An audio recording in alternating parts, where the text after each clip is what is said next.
I will share with you that I feel a bit like the elephant on the stage in this cartoon. Elephant's invited to give a piano recital, and he says, "What am I doing here? I play the flute." The reason why I feel a bit like that is that most of the introduction you just heard was about neuroscience. And so that's my career, is really a study of brain and memory. But I'm not going to talk about the brain and memory. I'm talking about a completely different area, which is cardiovascular disease, nutrition, cholesterol, and health. And so it's clearly something very new to me. And so you might wonder, what motivates me to take on a second, completely different area? Well, what motivated me basically was my own personal health. And I'll share with you a bit about my health and my concerns going back 15 years. As you can see here, this red bar shows that 15 years ago, my combination of triglycerides and cholesterol put me at greater than 15 times the rate or likelihood of developing a heart attack compared to a person with ideal biomarkers. And I took this very seriously. I was very concerned that I was at a high rate and for developing a heart attack. So I'm faced with a problem. I get these numbers. I'm faced with the same problem we all are. What is it that I should eat? Are eggs safe to eat, or should we avoid them like the plague? The question we ask all the time. So I was very concerned. Should I eat eggs? If I eat eggs, will it raise my cholesterol? Will that increase the likelihood I'll have a heart attack?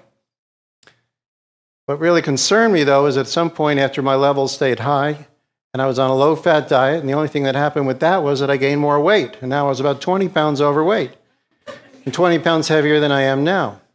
And so my doctor sat me down, and he said, "It's time. You really need to go on a statin. Your cholesterol numbers are not good. You've done your best," just as the commercial here says. And so, again, I took it very seriously, but I guess I like to think that instead of going to the pharmacy, I went to the library. So I decided at this point I needed to learn all I could about cardiovascular disease and nutrition so I could actually treat myself, or at the very least understand that maybe it was necessary for me to take the medication. So I've devoted the past 10 years to learning about heart disease and nutrition, and I'm going to share with you what I've learned here tonight. So this is what we're bombarded with. We see fear of saturated fats. Saturated fats will raise your cholesterol and in theory then cause you to have a heart attack. So you want to eat lots of foods that then will lower your blood cholesterol. So you see all this obsession here. We're covered with advertisements that emphasize that we need to lower our cholesterol and not eat saturated fat. And of course, what we have are drugs that reduce the cholesterol. Those are the statins.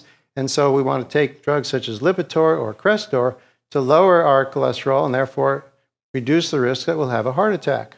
So the two topics that I'll cover tonight are, the issue is to limit consumption of cholesterol and saturated fat, and also to have serum cholesterol levels as low as possible. And what I'm going to try to convince you of in the next 45 minutes is that this is entirely wrong.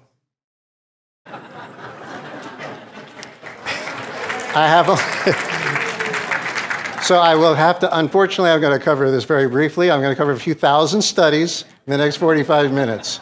But we'll see if I can give it a go and get it done in time. So we'll have a little history here. The very first person who actually was obese and did something about it, lost weight, and then in fact wrote the first diet book, was this fellow named William Banting, who lived in London, middle of the 19th century. So Banting was overweight. He had typical obesity kind of problems. He was over 200 pounds, 5'5". His doctor actually prescribed that he limit and completely eliminate carbohydrates. So he eliminated potatoes, bread, and sugar, but he was allowed to eat as much meat and other animal products as he wanted. It was a success. He lost quite a bit of weight. He got down to a good level and lived into his 80s, which isn't bad for mid-19th century London. The reason why we know about this is he actually wrote a book describing what he ate and his weight loss called The Letter on Corpulence. He sold 10,000 copies in London. It's a very famous book basically describing the importance of reducing carbohydrates in his diet, which was effective. You then have in the US, doctors are noticing that people are becoming obese, becoming prevalent. And one doctor who was treating people who were overweight decided to write a book, How Nature Cures. And right on the cover of the book, you can see here it says, a statement of the principal arguments against the use of bread, cereals, pulses, which are beans, potatoes, and other starch foods. And he's emphasizing that an obese person can be given a diet of meat, and if you exclude the bread and potatoes, they will lose weight. Once they start eating the bread and potatoes again, their weight will increase. So specifically, you're seeing in the 19th century, doctors are noticing the association of consumption of foods high in carbohydrates and obesity. Now, there's a massive amount of literature that I can't cover for the first half of the 20th century, but I think what's very useful is that we have a leader of the field in the 1950s. His name was Alfred Pennington. Ran a clinic to help people who were obese at risk for heart disease, published in all major medical journals.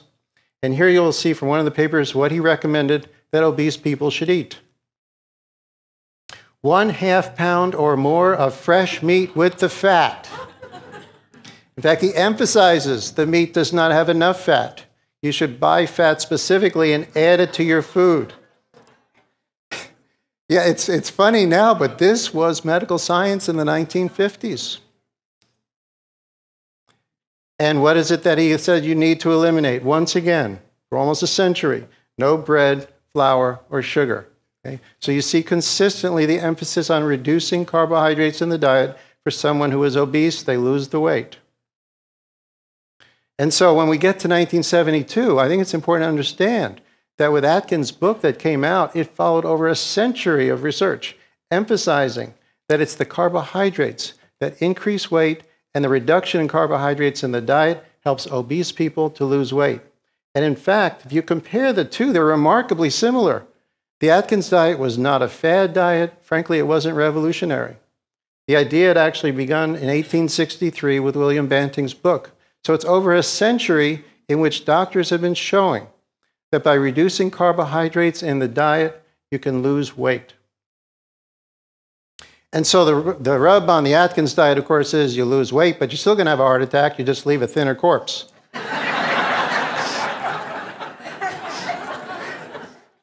And so is it healthy? And again, I could go over dozens of studies, but we don't have the time. And so I'm going to cover one study, which is very useful for us because it has people with high cholesterol and low cholesterol, people with diabetes as well as not with diabetes. And so it shows the actual diet, what it is that they ate. And we also have biomarkers, which can tell you whether or not the Atkins diet puts people in peril. And so here we have what's a very low carbohydrate diet, also called a ketogenic diet. And this is what you can eat on a ketogenic diet. Basically anything that is protein and fat. So any animal food you see here on the left side, fish, meat, poultry, and especially full-fat cheese. Okay, there are no non-fat foods on the left side. And basically any vegetable that isn't potato or corn. So it isn't anything that will raise your blood sugar. And these people would have 5 tablespoons of oil per day as a part of their diet. And in this case, it's olive oil, but it could be butter. It doesn't really matter. And what is it that they could not eat? Basically the same thing you see from Banting. It's high carbohydrate foods. So you eliminate foods that raise blood sugar. No fruit juice, no soft drinks with sugar. And so you look at the results, and basically this is now 150 years, confirming weight loss. This is in kilograms, so in pounds, you're looking at these people are over about 200 pounds. And so this is over the course of a year, whether they have high cholesterol or normal cholesterol, their body weight dropped dramatically. And so the diet works. Now the question about biomarkers. Well, here you have all the basic biomarkers. And rather than go into great detail, each one goes in the right direction. There is no drug that can produce a change in the biomarkers like a low carbohydrate diet. You look here on the opposite end, this is the HDL right here. The HDL is called the good cholesterol because when it is higher, you're less likely to have a heart attack. And so it is only the low carbohydrate diet that you'll actually find an increase in the HDL. What you have here on the right are triglycerides, which are fat in the blood, and the fats in the blood decline when you reduce carbohydrate consumption. And over here on the far right, on the bottom, that is blood glucose. Fasting blood glucose drops dramatically just by reducing carbohydrates in the diet. So every biomarker moves in the right direction with the low carbohydrate diet. And again, just to summarize, a vast amount of research. What we have here just published this year, the work of over 24 scholars in the field of nutrition, published in the journal Nutrition. Basically, they're emphasizing carbohydrate restriction is the best approach for someone, whether they have type 2 diabetes. They also apply it to heart disease and obesity in general. And here you see summarized on the bottom the benefits of carbohydrate restriction in diabetes. This applies to other diseases as well, are immediate and well documented. There are no justifiable concerns about reduction of carbohydrates in the diet. So with all that science I've just shown you, I just gave you basically a summary of 150 years of research, coming to a very clear conclusion. It's carbohydrates that are the demon on your plate. It's the carbohydrates that are making you fat. That is what you need to be aware of. And so now you go to the store and you're looking to lose weight. And what is it dietitians, nutritionists, and the American Heart Association will recommend that you eat? Fat-free cheese, fat-free yogurt, fat-free butter, and cholesterol-free eggs. And if you look in the middle, you've got cookies. Isn't that fantastic? They're fat-free. So it almost makes it look like a health food, right? It's just pure sugar. And what does the American Heart Association recommend? Basically low-fat food, lean meat, low-fat dairy products, skim milk. Why is it the recommendations are completely out of touch with the science? Well, here I think is the origin of why we've been given such misinformation. The low-fat food mania, I would say, began in 1955 when President Eisenhower had a heart attack. And you see along with this graph as well, an increased incidence of heart attacks in Americans over the course of the first 50 years of the 20th century. So there was great concern at the increased incidence of heart attacks occurring. And here with Eisenhower having a heart attack, it just made it so much more personal. Now, the fact that Eisenhower was a chain smoker didn't seem to become realized to people. No one said, well, gee, the guy's a chain. He actually was diagnosed with heart disease before he became president. And Americans had become smokers. There was a dramatic increase in smoking, which of course now we know is associated with heart disease as well as lung cancer. But no one was talking about him being a smoker as contributing to his heart attack. What we had was a man who came forward and he worked with Eisenhower's doctor. And he went on national television, supported by the American Heart Association. And he said what's killing Eisenhower, causing him to have a heart attack, is the sausage he's eating with breakfast. And so it's this man named Ancel Keys said it is fat in the diet, particularly animal fat in the diet, that causes people to have a heart attack because it raises your cholesterol. And this is now you can see is in the news. Who was Ancel Keys? Very important to understand who this man was. He had no education at all in heart disease or nutrition. He had a bachelor's degree in economics and a PhD in oceanography. Ancel Keys had languished in obscurity for decades. He studied fish physiology. He conducted one study, basically I consider unethical, in which he starved conscientious objectors of World War II. But this is basically the extent of Ancel Keys' experience with nutrition and cardiology, which is nothing. What was his actual experience? Well, while he was on sabbatical, after World War II, he visited Italy. And he saw thin Italians, and he was told that they didn't have heart attacks. So he decided that it was because they weren't eating much meat, they didn't have much saturated fat, that is why they weren't having heart attacks. And it's Ancel Keys who came up with the idea for the Mediterranean diet, based basically on Italians living in post-World War II, in which there was a depression. Basically, you couldn't really afford to eat fat animals at the time.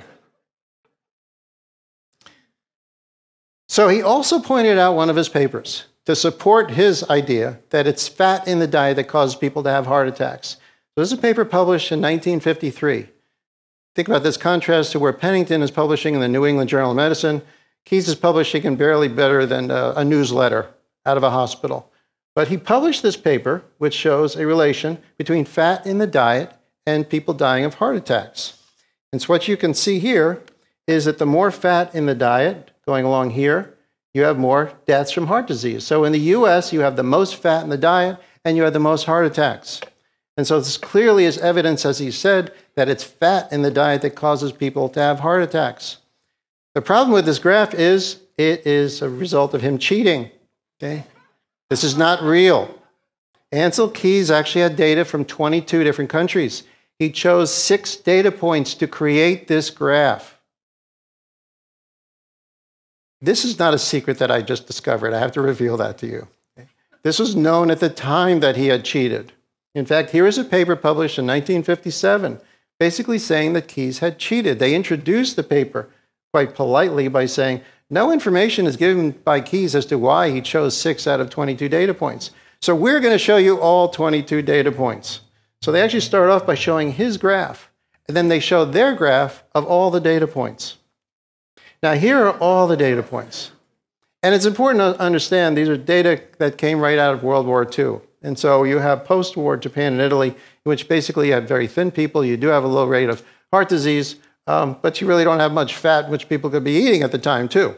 So it's a bit artificial. But anyway, if you look at the overall curve, which I've surrounded 20 of the 22 data points with the rectangle, you can see a random scatter. That when you have all the data points, there is no relation between fat in the diet and heart disease. And in fact, that's exactly what the authors concluded. The suggested association between death rates from heart disease and fat in the diet cannot be accepted as valid. So it's very clear that Ancel Keys doesn't know what he's talking about as far as diet. He doesn't know anything about heart disease. And he lied when he published that paper in 1953. So what is the result? He gets to be on the cover of Time magazine.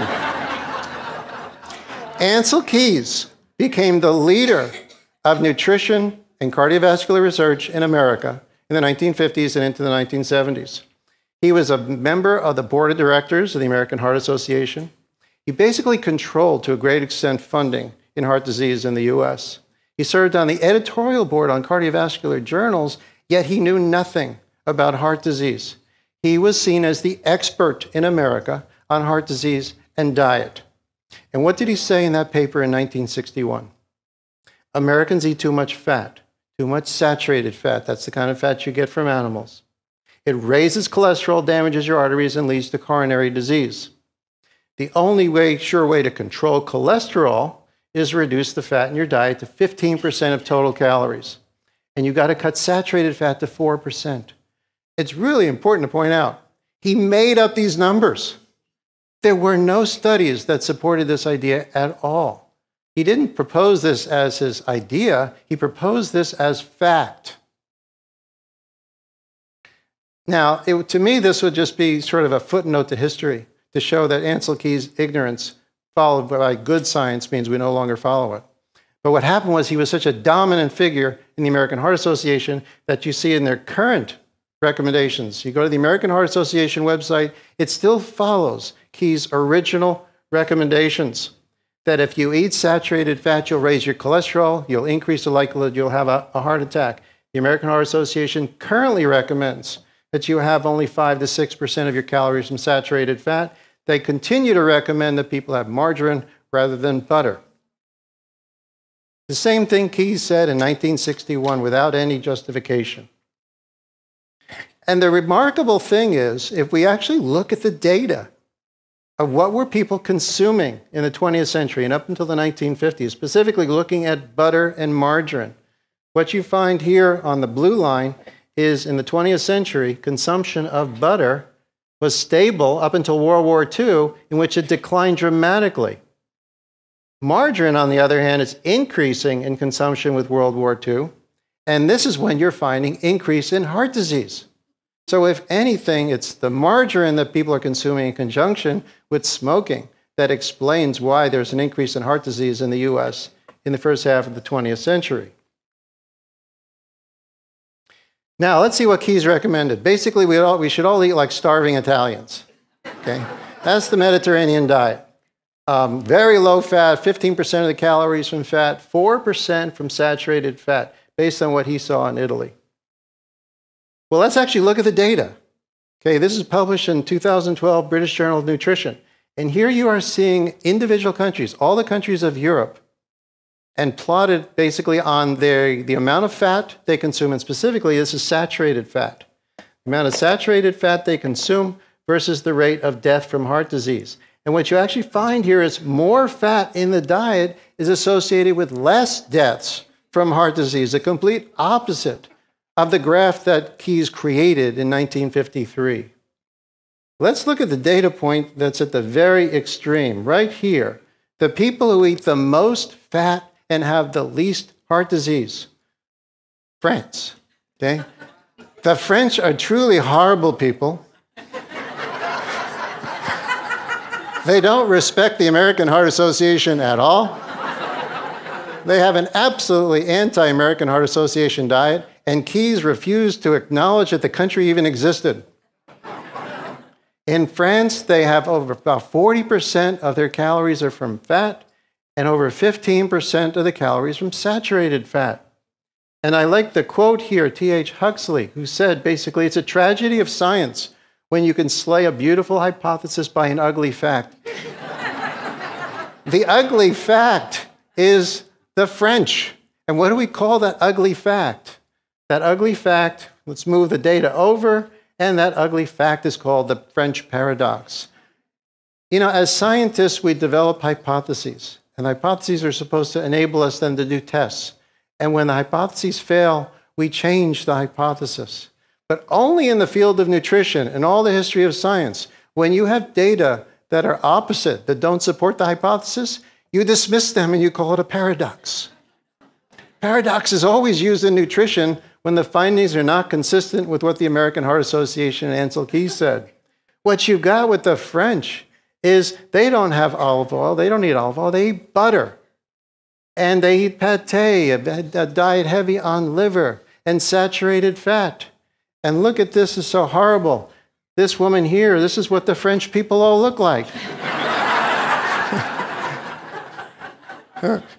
Well, all right, they don't all look like her. But the French paradox, of course, is these people eat so much fat as a percentage of their calories, and yet they have a very low rate of heart disease. Not only that, they're annoyingly thin. Here you see countries around the world, and you've got the Americans up here, the fattest people in the world, eating lots of low-fat food. And here are the French down here, less than 10% of them are obese. If you go to France and you see an obese person, it's probably an American on vacation.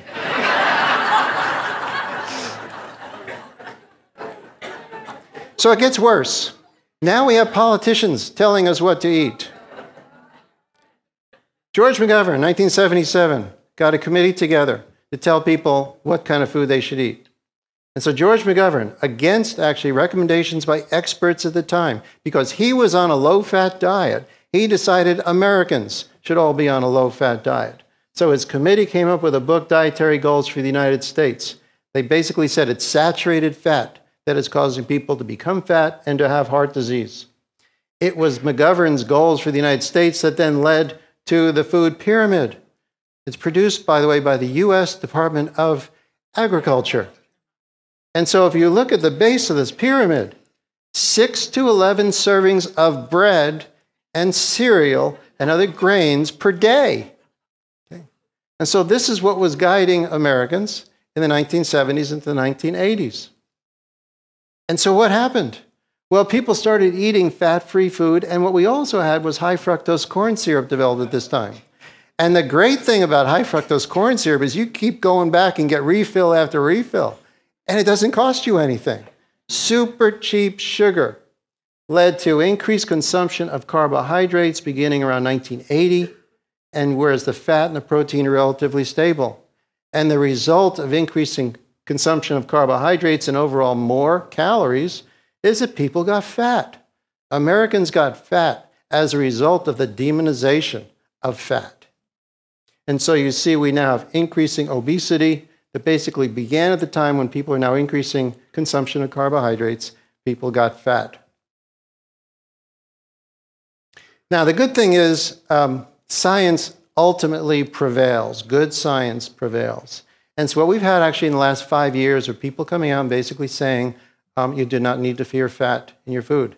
You need to fear the carbohydrates. Restrict the carbohydrates. Here is a recent editorial in the Journal of the American Medical Association emphasizing the limit on fat presents an obstacle to sensible change. It actually promoted consumption of harmful low-fat foods. What we need to target are the carbohydrates, is what this is showing. And there are now numerous studies coming out emphasizing that the guidance has been wrong. And in fact, Time kind of chronicles this. We began with Ansel Keys and the misinformation in the 1950s, and now we have the cover of Time saying, eat butter. It's safe to eat again, okay? So the fat has been exonerated. It's now really the carbohydrates. Anything that raises blood sugar rapidly ultimately causes harm. And that is a summary of the first part, okay? That what we need to do is target carbohydrate consumption, reduce carbohydrates. The science has been bad, okay? And it's been promoted ultimately by the low-fat food industry and the American Heart Association. Next section. Now let's talk about cholesterol. Okay? Cholesterol phobia. Everybody's afraid of cholesterol in their blood. Clearly, cholesterol must be toxic. For whatever reason, the liver makes this cholesterol, and it has one goal only, and that is to block your arteries. And so here you see cholesterol, which is like some sludge in your arteries. You got to lower your cholesterol. Here's your heart is afraid of the cholesterol. And of course, we now have almost half of all Americans aged 60 years and older that are taking some kind of medication to reduce their cholesterol. So let's talk about why it is that we fear cholesterol. Well, if we look at the origin, it actually began in the first half of the 20th century. And perhaps the primary science was that you have people who have what's called disease, which is hypercholesterolemia, which you have very high cholesterol, and you also have cholesterol in your arteries. And so when you find a blockage in the artery, you find cholesterol within that blockage. So therefore, cholesterol in the blood seeps into the arteries, causes a blockage, and therefore causes a heart attack. And you do see an association of people who have high cholesterol, and they have more heart attacks. That's reported in this paper. So it's really very simple then. Is the association of cholesterol with heart disease, is it a causal influence? So I have up here, do police cause crime? Wherever you see crime, you also see police. So it's very simple. Police must be causing the crime. You want to eliminate crime, just eliminate the police. Well, the same kind of logic applies to cholesterol. So if cholesterol actually causes heart disease, then people with high cholesterol should die from heart disease at a relatively young age. That's rather straightforward. And if cholesterol is actually causing heart disease, then lowering cholesterol should be very consistently found to reduce the incidence of heart attacks. Two very straightforward predictions. So let's look at that. Well, here is the first major study, and still the largest study ever, on people with extremely high cholesterol. Over 1,000 people studied over a long period of time, 1966, Journal of Medicine. And what does it say? We found no evidence that high cholesterol shortens the life of people, either men or women. And in fact, it's clearly compatible with survival into the 7th and 8th decades. So one of the most important studies ever published that actually followed people over a long period of time says that having high cholesterol does not kill you at a young age, does not cause you to die of a heart attack. There's another study in which people with extremely high cholesterol, well over 300, so they're diagnosed with hypercholesterolemia. These are people 60 to 74 years of age. Cholesterol, total cholesterol is about 330. And so we have here, it's in the danger zone. The American Heart Association recommends you actually be below 200. So you're 60 years of age, you're now followed for 10 years to see who will die of a heart attack, who will die of any cause. That's how this study is conducted. You follow them for 10 years and look at their rate of death from a variety of different causes. So we have here on 100, the 100% is the rate of death in the general population. That means everybody's dying. Eventually everybody dies. But what this is actually saying is the rate of death over that 10-year period. And so if the rate of death of this group of people is greater than the general population, then they will be greater than 100%. They will be dying at a greater rate than the general population. But if they're dying at a lower rate than the general population, then their rate will be less than 100. We look at the rate of death of people whose cholesterol is 330, and what we find is a 31% reduced rate of death. If you are 60 years of age and your cholesterol is 330, and you go to your doctor and you say, if I don't lower my cholesterol, what's the likelihood that I will die in the next 10 years compared to someone who lowers his cholesterol? Well, the doctor's saying, forget about it. Don't even think about it. You need to get your cholesterol down. But the answer is right here. You have a 31% reduced rate of death if your cholesterol is screamingly high, if you are 60 to 74 years of age. And this did not escape the notice of the authors. They made it very clear. Men and women over 60 with super high levels of cholesterol did not have an increased rate of death, either from heart disease or any other cause. A striking finding was the reduced rate of death from heart disease with advanced age. And I don't have time to go over the dozens of other studies that are very consistent with this finding, that you will live longer, you will be healthier if you have high cholesterol and you're over the age of 60 than if you have low cholesterol.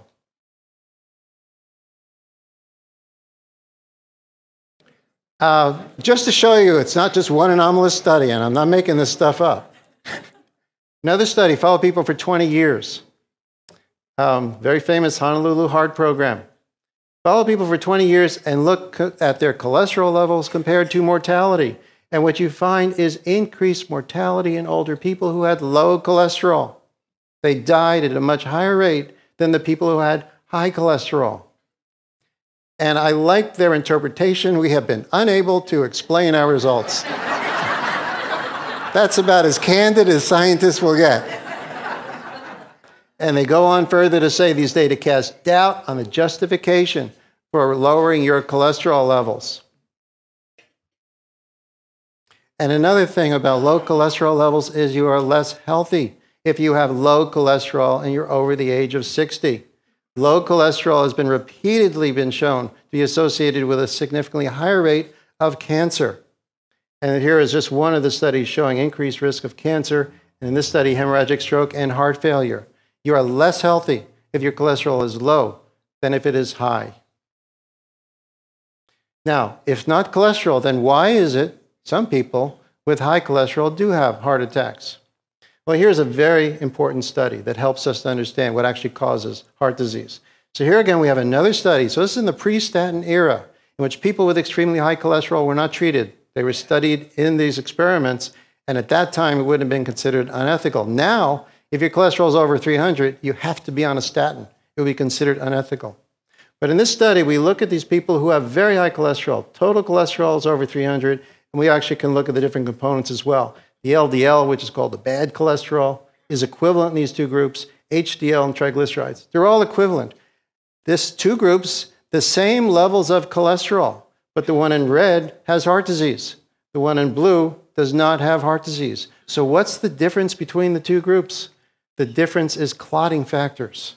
The people who have more clotting factors are the ones that had more heart disease. Those are the ones diagnosed with heart disease.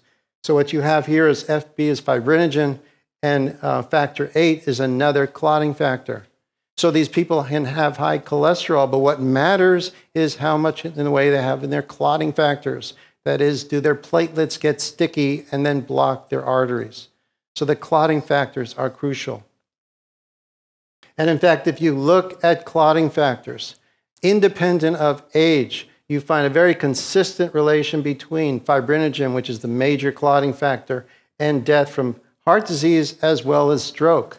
So here you have fibrinogen levels of people of a broad range of age for stroke as well as heart disease. In either case, what you find is a strong association of clotting factors with death from cardiovascular disease. This is independent of the cholesterol levels.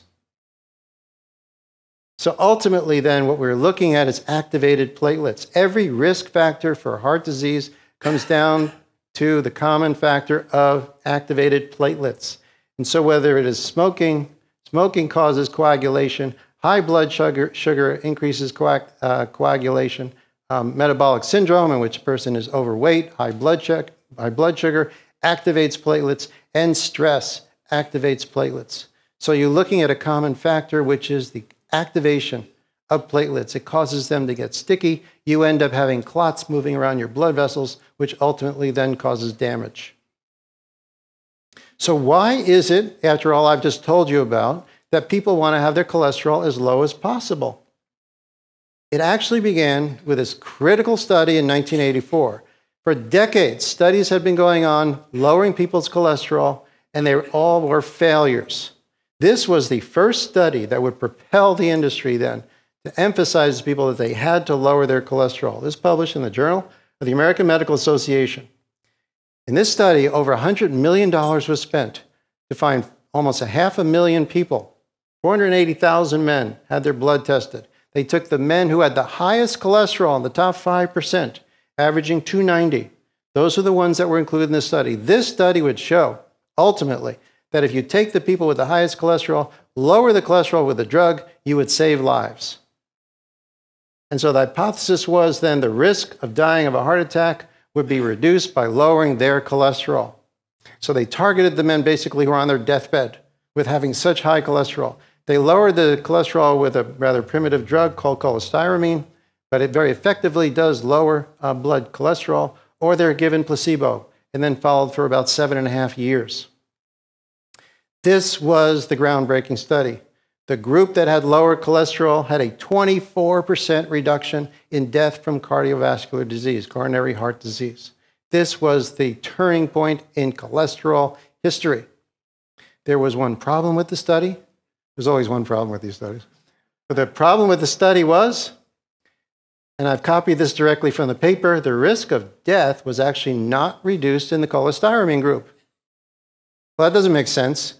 You lowered their cholesterol, you've reduced death from heart disease by 24%, but overall these people are not living longer. Why is that? Well, let's actually look at the data. So I've taken this directly from the paper, and I've graphed this in terms of there not being a negative outcome, like death is a negative outcome. So you live instead of dying. So that's your survival. How many people didn't die? And you're looking at of 100%, almost all people basically survived, and there is no difference between the groups. That is why there's no difference in mortality. How many people did not die of a heart attack? That's out here, coronary heart disease death. Almost nobody died of a heart attack. So what you see all along here is this is an incredibly and disturbingly healthy group. So there are very few adverse events at the end of the 7.5 years. So where is that 24% reduction in heart disease death? Well, it's right there. That difference is a 24% difference between the group, and it is statistically significant. How can that be, you say? Well, this is how you do it. The actual data are 98.4% of the people given the drug did not die of a heart attack, and 98.0% of the people given the placebo did not die of a heart attack. The actual difference is 0.4%. 8 men. You start with 500,000. You take the top 5%, 1,900 in each group, give one the drug, the other doesn't, and you end up with a difference of 8 men. So how do you turn 0.4% into 24%? Well, it's really quite simple. It's called relative risk reduction. It's basically a way of using statistics to cheat, to greatly amplify a very small effect. So you take the difference between the groups, which is 0.4%, and you divide it by the rate of heart attacks in one of the groups. So you got a ratio into a ratio. And you can then turn that 0.4% into 24%. Yeah, I responded the same way when I first saw that. That's not right. Okay, so that's your 24% right there. This was basically a $150 million study that failed miserably. What they should have said was, we've been barking up the wrong molecular tree. It's not cholesterol, really, that we should be following.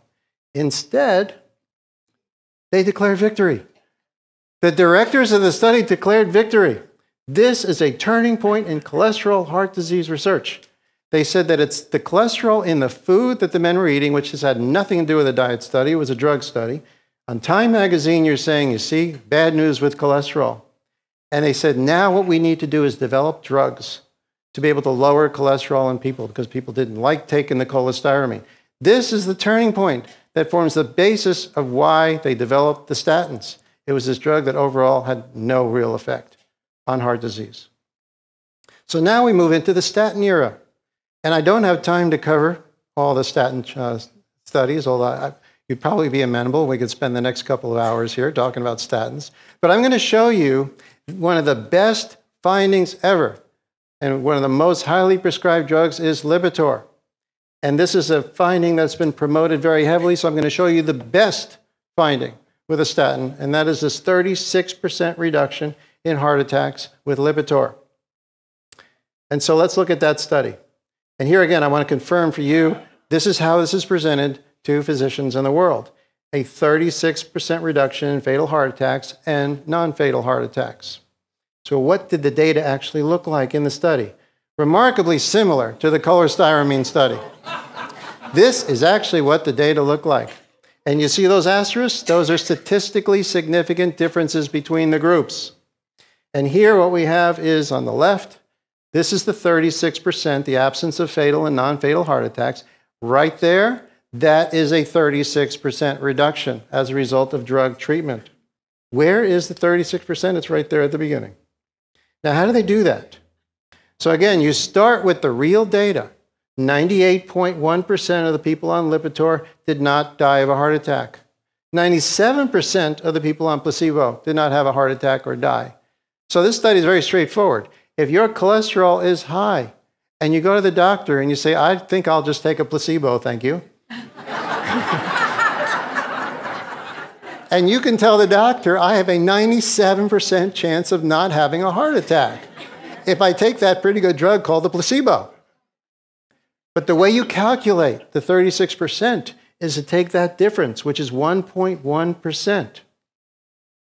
And how do you take the 1.1% and turn it into 36%? It's the same game that was played in 1984. But let's look closely at this ad. It's right there. The 1.1% is actually in that ad in blue font on a blue background. And it says it right here. The difference is 3% death in the sugar pill, 2% in those taking Lipitor.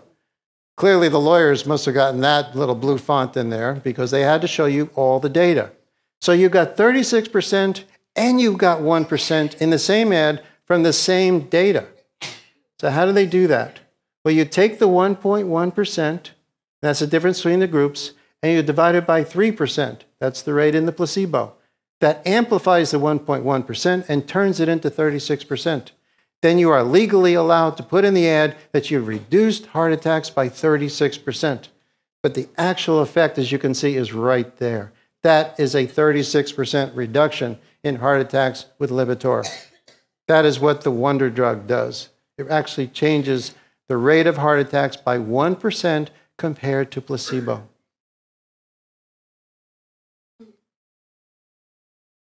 So it's also important to realize 1% means that you have to have 100 people who are given Lipitor to have one less heart attack in one of those 100 people in 3 years. So when you take that Lipitor, you know, it's a line from the movie, do you feel lucky? Okay. Are you the one person that will have one less heart attack in 3 years? That's what this study really showed. And so how about if the ad actually has the real data? And it says Lipitor reduces the risk by 1%. Would you be as interested in taking the Lipitor? I think not. The second study I will cover, because the latest drug is Crestor. The woman is so excited, she's so down with Crestor, because she's now not going to have a heart attack. And when the work came out on Crestor, it emphasized here, cut heart attacks and strokes by 50%. And in fact, the author in the study, John Castelline, said it's spectacular. It actually prevents a heart attack, the Crestor. Spectacular effects. So let's actually look at it. But first, understand, with all these spectacular effects, Crestor is now one of the highest prescribed drugs in the world. It's potentially going to overtake Lipitor. So $7.6 billion in sales from this spectacular study, which is called the Jupiter study. So let's actually look at what physicians see when they go to a conference. This is the effect that they see from the Jupiter study, a 44% reduction in coronary events. It does look spectacular. Now, it is actually important to realize that it's a little more complicated than this. The study was actually stopped here at 2 years. Very few people are actually out here at the end. But it's even more important than that. Let's actually look at the scale when the study is terminated. So that 44% is actually right here before 2 years because they considered it unethical to continue the study because so many people were being saved by Crestor. We look at the scale. You kind of know what's coming. I'm going to be criticizing the study. The scale actually goes from 0 to 1. Okay? So the scale is important. Let's actually look at the real rate of adverse events in this study. This is a graph, and I'm not making this stuff up. This is a graph I've copied directly from the paper published in the New England Journal of Medicine. This actually shows the rate of events in the two groups. Right inside here, if you get out an electron microscope, you can see the difference. This is the effect of Crestor. This is the rate of actual events, of heart attacks, of deaths from heart attacks on the actual scale. Because if everybody died of a heart attack, it would be way up here, and Crestor could have brought it way down. So the actual difference is trivial. And yet you've got a 44% reduction. Right inside here is a 44% effect. And again, how do you do that? I'm going to actually show you the data. This shows what happens, okay, when you don't take the drug versus taking it with a good outcome. Again, meaning survival. So this is the effect right here. Again, you've gotten used to seeing this now. You've got the Crestor versus placebo with that microscopic effect right inside there. The difference is 1.2% between the groups treated versus no treatment. 1.2, and here you have 2.8%. 1.2 divided by 2.8 is 44%. That is how you create a huge effect out of nothing. A huge mountain out of a rather small ant molehill. All right. Now, you can still get 1% benefit, so that's better than nothing, right? And if there were no adverse effects, you might say, well, it's not a bad drug to take, but now let's talk about the adverse effects of statins. This was the first study, actually, that reported that the people who took the Crestor had more diabetes, developed type 2 diabetes. And it's interesting that when they presented it, they call it small. It's small but significant. Well, why didn't they call the other effects small? Why didn't they call the reduction of heart attacks small? And so it is a significant effect, which frankly is small. Here, more people taking the Crestor had developed diabetes, but it's important to note, they were not looking for diabetes. The diabetes happened to be reported by the physicians to the agency. So this was an incidental finding that the people taking the statins had more diabetes.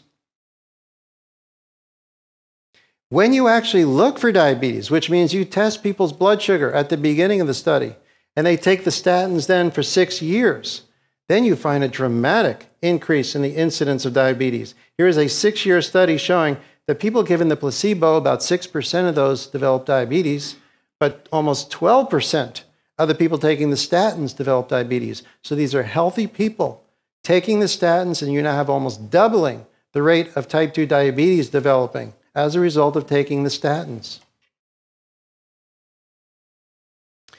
You also find in these statin studies are typically stopped at about 2 to 3 years. That's relatively early if you want to be able to see cancer develop. We already know that low cholesterol is associated with a higher rate of cancer. This is a very rare study in which you actually follow people for 10 years to look at adverse effects. And what is very clear in this study of women, which you find compare with no use of statins to those who use statins for over 10 years, more than double the rate of breast cancer in those women who use statins for 10 years.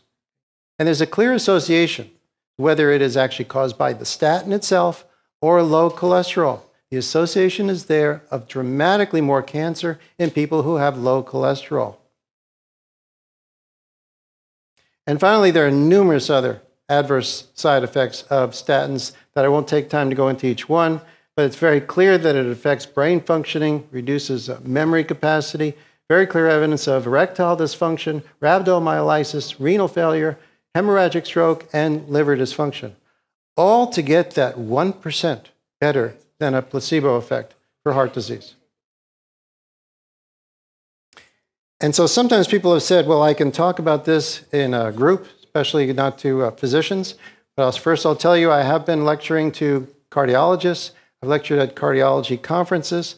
I've also lectured at diabetes conferences, and I've just recently published what I've just shown you in a medical journal, a peer-reviewed medical journal, Expert Reviews in Clinical Pharmacology, in which I've described, along with my colleague, Ufi Ravenskov, we have described the deception that has gone on in the cholesterol and specifically the statin research over the last several decades. And we wrote that the war on cholesterol has been fought by advocates that have used statistical deception. The reality is that there are trivial benefits that are offset by their adverse effects. This paper came out only a few months ago and has already been cited now by a couple of editorials. One in Open Heart, in which they have cited our work emphasizing that there's an exaggerated belief in the modest effects of the pharmacotherapy. And they wrote that these exaggerated effects now mislead patients and doctors. Another editorial just came out this week citing our paper, emphasizing that it is clear that the cholesterol heart hypothesis is a fallacy of modern medicine. Basically saying that ultimately we will see that using statins to lower blood cholesterol is equivalent to bloodletting, taking out a vital substance from the body with drugs. So I'll finish by saying that I have benefited by the vast amount of work of my colleagues, of MDs and PhDs, and here is just a subset of the work that's out there. Outstanding scholarly books written by MDs and PhDs. You have 3 examples here at the bottom, and a colleague of mine, Dr. Paul Roche, wrote that the belief that heart disease is due from high cholesterol from saturated fat has been perpetuated by powerful forces using tactics to preserve the profits and reputations of those who promoted this doctrine. That came from Ansel Keys' comment on his dogma, which never really was a hypothesis. He further says the advent of statins has fueled this fallacious lipid hypothesis. The reporting of side effects has been suppressed, and the benefits, alleged benefits, have been hyped. I thank you for your time.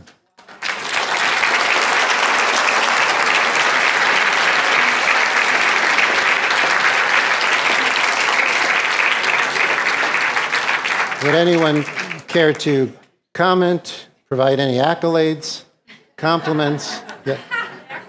Yes. Very, very informative. But I have a question on your low carb. Is fruit included? Question is fruit included? Yes. The good thing about fruit, especially in moderation, is that the water and the fiber that would be in fruit would slow the increase in blood sugar. But you should realize that if you have a 16-ounce smoothie filled with orange juice and fruit, that is going to increase your blood sugar. But clearly having an apple or a small amount of fruit is not a problem at all. How about right here? This may be a little off the subject, but I'm sure you're familiar with it. Many of the cardiologists prescribed 81 milligrams of aspirin per day. And lately there have been some television programs on this that perhaps it's bad for you. I've just wondered if you've looked into that at all and whether it is or is not. Yeah, this is where deception reaches its highest level in the recommendation that people have baby aspirin. You call it a baby aspirin, it sounds like it's so harmless. Bayer has been petitioning the FDA for the past 15 years to be permitted to say in advertisements that if you take an aspirin, it will reduce the chance you'll have a heart attack, your first heart attack. And so they very carefully make their television commercials appear as if when you get that note that says your heart attack will happen today, if you had taken a baby aspirin, you would not have a heart attack, and that is not the case at all. So the adverse effects of taking a baby aspirin are bleeding, hemorrhagic stroke, as well as ulcers. So first of all, a healthy person should not be taking a baby aspirin. There is evidence that actually after a heart attack, or at the time of the heart attack and soon after, that an aspirin can help, primarily because it's reducing clotting. But basically, there isn't good evidence that a person should be on baby aspirin for a long period of time. Yes. Oh. I'm sure not the only one who noticed the serious lack of bacon on the buffet tonight, by the way. I kind of have 2 questions. One is, I understand the bias with the pharmaceutical companies, but what would be the motivation for the Heart Association or for doctors to perpetuate the myth? And secondly, I understand sugar is a problem, but is there a way to treat the high platelet issue? So you covered motivation of the American Heart Association, which perhaps the fact that they're very heavily sponsored by the margarine industry is a factor. They've been heavily sponsored by the liquid oil, corn oil industry for decades. But perhaps, we can leave that to speculation as to why. I don't think doctors actually are involved in this. Doctors are being educated by people in authority who are being paid very well by the drug companies. Was there another? Oh, yeah. As I said, you have control over platelet aggregation. It is smoking, being overweight, stress. So these are all factors that cause your platelets to become sticky. So these are factors that are also under your control.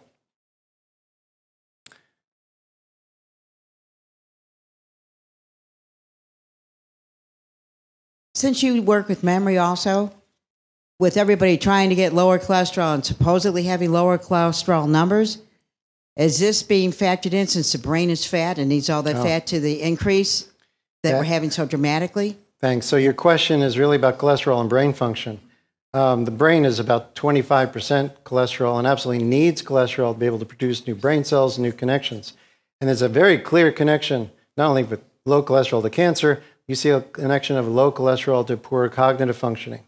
And so the extensive evidence that you find of statins reducing cognitive function is consistent with the idea that basically if you starve the brain of cholesterol, it just doesn't function very well.